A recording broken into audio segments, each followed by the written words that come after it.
Paul Pogba was my favorite football player in the world for a while. Absolutely loved watching him.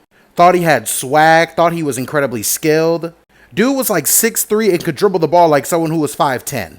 And I mean, just look at this, bro. How many soccer players, or football players rather, do you know walking around with this level of swag? It's very few, bro. Paul was definitely a one of one kind of guy.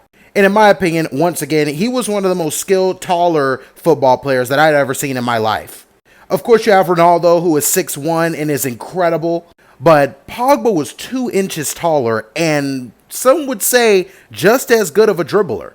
And I know he's tailing towards the end of his career, but if we're talking between the years of like 2013 and 2017 to 18-ish, this guy was on top of his game.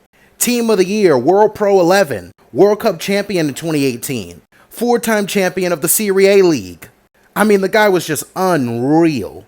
Now, of course, in 2023, he tested positive for performance-enhancing drugs, which sucks, in my opinion. It really sucks, because a lot of people were like, oh, this guy, drugs now, we can't let him play anymore. But people forget that at one point, this guy was 15th in the Ballon d'Or rankings.